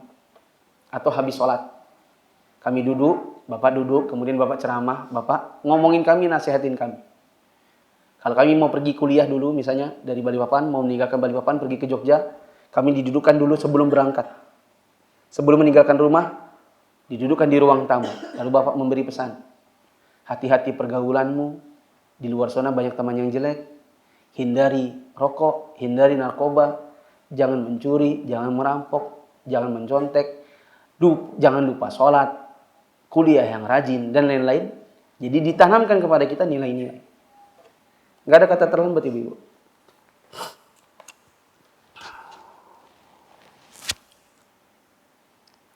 Bagaimana cara menuntun anak yang suka membantah saat diberitahu oleh orang tua padahal usianya masih balita? Saya katakan, memang perlu untuk mengganti pola komunikasi dengan anak. Anak yang suka membantah, salah satunya itu, pola komunikasi yang salah. Bu, masih mendengar? Tadi saya bilang istri saya bangun sekolah ini. Apa namanya? Darul Dzikr. Percaya nggak percaya, di sekolah ini, di sekolah Darul Dzikr ini, anak itu cukup 3 hari nangisnya. Pas pertama kali dia masuk sekolah. Hari pertama, dia masih ditemani orang tuanya. Hari kedua, dia masih ditemani orang tuanya. Hari ketiga, masih ditemani. Hari keempat, orang tua sudah harus berhenti menemani. Nah, ketika dia diambil oleh guru, berlepas dari orang tua, maka biasanya dia nangis. Nangis mulai dari jam 7:30 sampai jam 9, gak berhenti-berhenti. Bahkan ada yang sampai zuhur nangis kerjanya. Hari pertama, hari kedua, hari ketiga. Secara umum, anak-anak yang masuk sekolah ini hanya 3 hari nangisnya. Selanjutnya, ya, saya tahu karena kan saya tadi bilang, setiap kali masuk sekolah pasti lewat kantor saya dulu. Jadi saya pasti melihat bagaimana keadaan mereka. Mereka masuk, di hari keempat biasanya sudah pisah. Ya, karena guru sudah terlatih untuk berkomunikasi dengan anak-anak dengan komunikasi yang pas. Misalnya diberikan dia janji. Yang janji ini wajib ditepati. Waktu dia datang di hari keempat, maka guru mengatakan, ya, guru dan orang tua sudah bersepakat akan berbicara begini. Misalnya Ayubi hari ini bersekolah, nanti jam 1 dijemput lagi ya. Itu kata gurunya. Nanti dibalas oleh bapaknya atau ibunya. Ayubi hari ini sekolah, nanti insya Allah bapak jemput jam 1 ya. Dan harus jam 1. Makanya juga ada sistem mendenda bila anak jam 1 lewat tidak dijemput. Ya, maksudnya diberi biaya karena anak kan sebenarnya jam 1 ke atas sudah lewat tanggung jawabnya. Ya, kepada guru. Nah, jadi di hari-hari awal ya, sudah berhenti nangisnya. Nah, kepada anak-anak yang memang suka membantah, mungkin yang perlu dilakukan adalah ibunya coba banyak-banyak baca buku-buku parenting. Coba baca buku yang sudah saya tamatkan adalah bukunya Ustadz Abu Ihsan Al-Athari Al-Maidani, judulnya Mencetak Generasi Rabbani. Baca buku itu dari A sampai Z, maksudnya dari awal sampai akhir. Jangan terloncat satu bab pun. Ya, nanti insya Allah sedikit demi sedikit ibu akan tahu bagaimana cara menuntun anak dengan benar. Bagaimana cara membagi waktu untuk anak sedangkan pekerjaan ibu sebagai guru di sekolah dasar? Mama saya dulu PNS, sampai saya dewasa mama saya pensiun di usia 56 atau bahkan mungkin 65 tahun, saya lupa. Maksudnya guru SD. Dan meskipun ibu bekerja sebagai guru, kami tetap tidak kehilangan hak-hak kami. Seperti saya kecil pun sudah ikut MTQ. Artinya, maksudnya ikut MTQ berarti saya sudah ngaji lancar. Dan bukan cuma ngaji lancar, bahkan pakai nada. Kelas 2 SD saya sudah ikut MTQ. Kelas 3 saya sudah mulai juara. Artinya ibu saya berkarir di luar, tapi kami tidak kehilangan pendidikan. Salah satunya adalah di rumah dahulu, dari maghrib sampai isya tidak boleh nyala TV sama sekali. Ya, dan bapak harus menekan dirinya. Ya, menekan diri maksudnya kalau ada berita, ya sudah berhenti dulu. Nggak bisa. Karena ini jam pendidikan anak. Maka kami di sholat maghrib wajib duduk dan mengaji. Kemudian mama bagaimanapun tetap sempat masak. Bila pun ada hari di mana dia sibuk dan tidak bisa memasak, dia memesan kepada tetangga. Nanti pulang tinggal diambil dan dibayar. Dan kalau di zaman sekarang, ya, yang ada dari zikir tempat kami, itu memang banyak bayi-bayi yang ditinggalkan oleh ibunya karena ibunya juga mencari nafkah. Atau minimal bantuin suaminya di usahanya. Tapi dia titipkan kepada sekolah kami yang ini bukan penitipan anak. Kalau yang ada itu adalah penitipan anak. Taunya adalah anak dititip, dikasih makan, dikasih tidur, nanti dijemput. Kalau di kami nggak ada seperti itu. Kami bukan penitipan anak, tapi betul-betul baby school. Yaitu pendidikan dari kecil. Hanya saja disesuaikan, memang belum ada materi berhitung dan lain-lain, tapi disesuaikan dengan usianya. Ada pelajaran makan dengan tangan kanan, diajak berbicara, masuk kamar mandi harus dengan doa, ditalaki, Quran dibacakan. Nggak boleh hanya sekedar dikasih kaset. Gurunya harus mendudukkan dia dan mengajari dia, ditalaki. Bagaimana mengadopsi anak teman?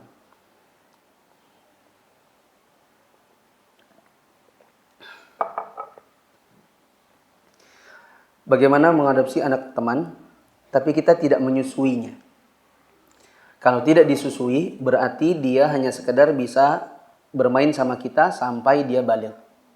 Setelah dia balik, maka anak itu bukan mahram dan tidak bisa lagi sentuh-sentuhan. Nggak bisa lagi peluk-pelukan, seperti waktu dia kecil. Maka ibu-ibu, jangan coba-coba untuk mengadopsi anak orang bila tidak ada jalan susunya. Harus ada jalan susunya, apakah disusukan pada saudari kita atau saudarinya suami kita, dan tentunya memperhatikan jenis kelaminnya. Saya punya kajian seperti ini, coba aja cari di Facebook. Di Facebook saya, mufisafitra.com, cari kajian judulnya Oh Gitu. Di Oh Gitu, coba klik sedikit-sedikit, ada pembahasan soal adopsi anak. Itu menjelaskannya sampai kurang lebih 40 menit. Jadi kalau saya buat tanya jawab, gak mungkin. Kalau saya jelaskan semua, nanti jadi kajian sesi 2. Ya, sesi 2 di kajian ini. Intinya kalau nggak ada susu, nggak bisa. Dan jangan coba-coba. Karena pasti akan menyakiti hati anaknya. Kenapa? Nanti pas dia besar, kita nggak bisa lagi main-main sama dia.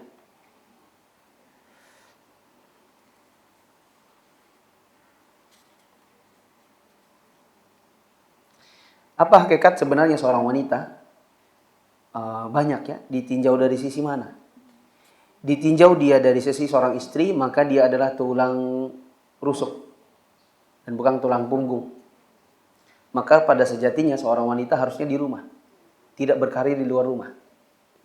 Kalaupun seandainya ada masalah ekonomi, maka dia boleh mencari nafkah membantu suaminya dengan syarat ranah pekerjaannya adalah ranah wanita. Seperti dokter perempuan, perawat perempuan, guru TK. Ya, karena kalau laki-laki jadi guru TK itu akan menciptakan bangsa yang sangar-sangar gitu. Ya, maka perempuan yang jadi guru TK biasanya, karena mereka lebih sabar dengan anak. Wanita sebagai ibu, maka sudah selayaknya dia ada di rumah membantu suaminya untuk mendidik anak-anaknya. Wanita muslimah sebagai muslimah, maka dia adalah wanita yang dijunjung tinggi derajatnya, maka jangan sampai dia merendahkan dirinya sendiri. Seperti seorang wanita muslimah ya mengangkat tinggi suaranya bila tertawa terdengar 10 meter dari tempat dia tertawa. Ya, bila dia berjalan berlenggak-lenggok di hadapan laki-laki yang bukan mahramnya. Nah, Allah ada banyak faktor atau point of view-nya. Bagaimana cara mengajarkan anak agar buang air kecil sendiri di kamar mandi tanpa pampers? Dilihat ya usianya. Di usia kira-kira 2,5 sampai 3 tahun dia sudah bisa diajar ya untuk buang air kecil dengan cara berkomunikasi. Dan ini terbangun dari usia 0 sampai 2 tahun. Misalnya kita bilang, "Oh, ini kamar tidur. Oh, ini kamar mandi." Kalau mau buang air di kamar mandi, dan itu kita bicarakan dengan dia di usia sebelum 2 tahun. Jadi dia tahu dengan klasifikasi tadi, oh ini adalah kamar mandi. Kita beritahu cara buang air, lepas dulu celananya. Waktu dia buka celananya kita bilang, itu aurat. Melepasnya di dalam kamar mandi. Kalau dia melepas di luar, segera masuk. Nanti aurat kelihatan. Nah.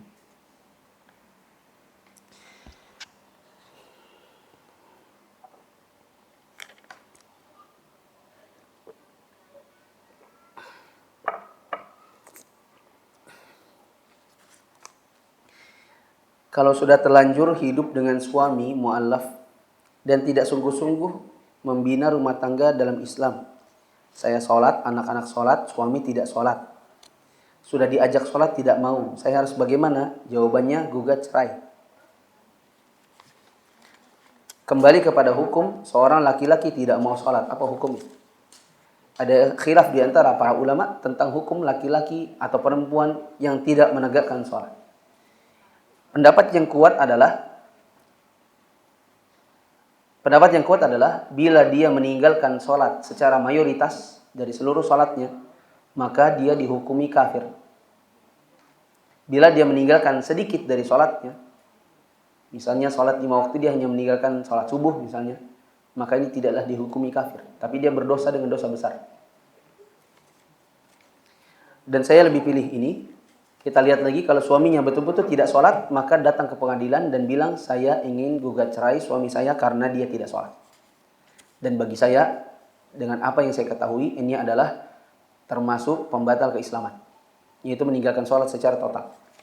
Jadi saya tidak mau bersuamikan orang yang tidak sholat karena saya khawatir dia telah kafir.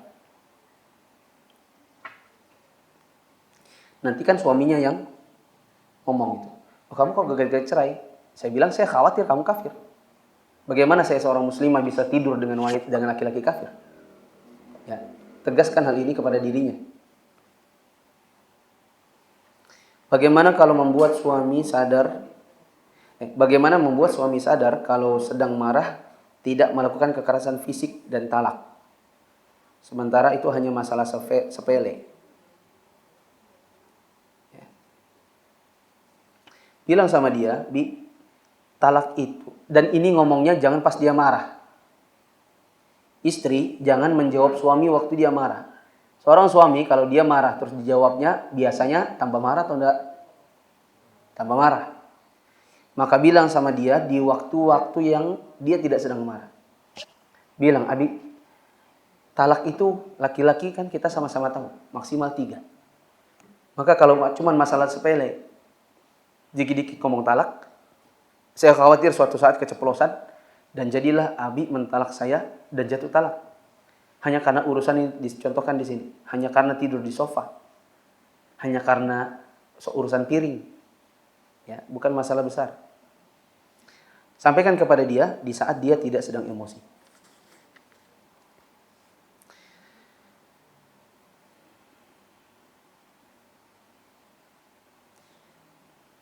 Bagaimana cara bagi waktu antara suami, anak, dan pekerjaan? Kita terikat kontrak dengan waktu yang cukup lama. Saya belum bisa jawab karena saya belum tahu ini kontrak apa. Kontrak nyanyi wajib putus. Kontrak main film beda lagi. Ya ini wajib putus.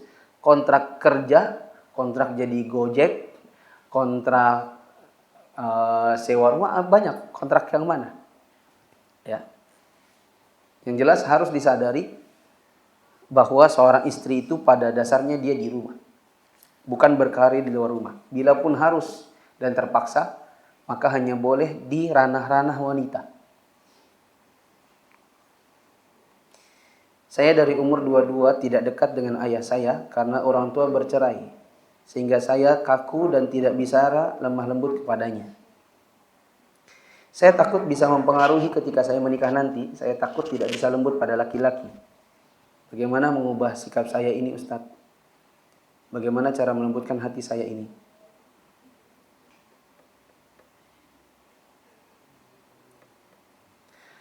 Minta carikan suami yang kira-kira bisa mengubah Anda. Kan ini bagus nih, sudah sadar. Minimal kan orang kalau salah itu apa? Minimal sadar meskipun nggak menjalankan. Misalnya sudah tahu musik haram, minimal dia sadar. Jadi kalaupun dia mendengarkannya lagi, dia tahu itu dosa. Dan itu masih mending daripada nggak sadar-sadar. Ya kan? Nah ini perempuan dia sadar, dia itu keras, kaku kepada laki-laki. Alhamdulillah sadar. Tinggal mengobatinya. Mungkin mengobatinya, carilah suami yang romantis. Gitu. Ustadz, gimana caranya saya cari suami romantis? Ya. Caranya, pertama minta disaringkan oleh ustadznya. Yang kedua bisa ditempuh waktu ta'aruf. Bilang, saya ini agak kaku dengan laki-laki karena bapak saya begini. Kira-kira kalau kita nikah nanti, bisakah antum, ikhwan, mengubah saya? Laki-laki yang bilang, tenang aja. Saya ini, gitu ya.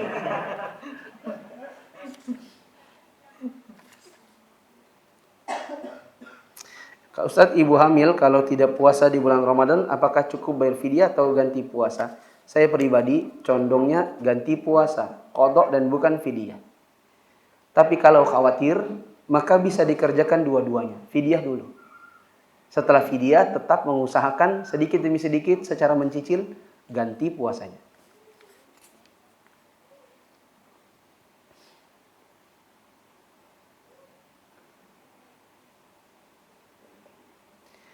Apakah wanita tidak boleh lepas baju untuk bersihkan badan di kamar mandi setelah selesai berenang, sekalipun kolam renangnya khusus akhwat? Jawabannya, akhwat kepada akhwat sebagaimana akhwat kepada laki-laki mahramnya. Ya, seperti dia kepada bapaknya. Maka dia tetap wajib untuk menutupi aurat-aurat yang besar. Maka kalau di saat berenang di kolam renang akhwat, tetap menggunakan yang menutupi misalnya paha. Tetap menutupi di bagian buah dada atau yang semacamnya. Ya.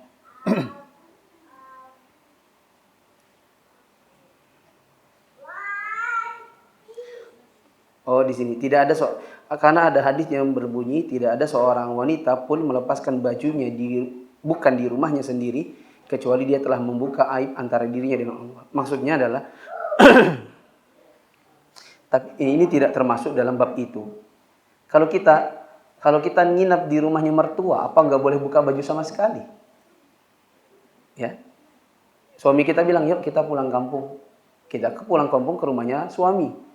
Apakah karena ini bukan rumah kita lalu kita tidak boleh buka baju sama sekali 1 minggu begitu? Ya, maka ini pemahaman yang salah. Yang benar tidak mengapa, tapi tetap dengan menutup pandangan kita dari pandangan laki-laki dan perempuan di luar batasan-batasan. Dan batasannya adalah tetap boleh membuka aurat yang biasa. Seperti leher, lengan atas ke bawah, maksudnya lengan ke bawah, kemudian lutut ke bawah.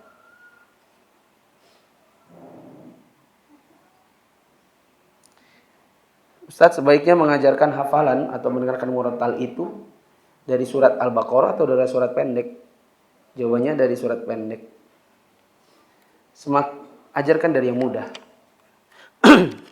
Kalau misalnya agak sulit untuk menghafal sendiri, maka bisa dengarkan murattal yang kira-kira bisa diikuti. Misalnya murattal juz 30 di TV Roja.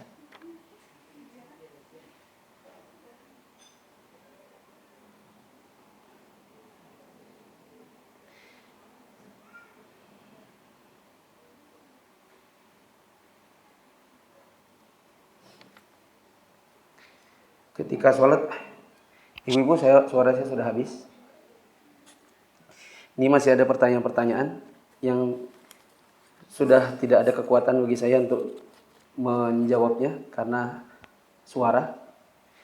Mungkin ini dulu yang dapat saya sampaikan. Mohon maaf kalau ada kekurangan dan mohon maaf kepada pertanyaan yang belum terjawab. Masih ada 6 tapi saya sudah tidak bisa melanjutkan. Ini saja. Subhanakallahumma wa bihamdika asyhadu an la ilaha illa anta astaghfiruka wa atubu ilaik. Wassalamualaikum warahmatullahi wabarakatuh.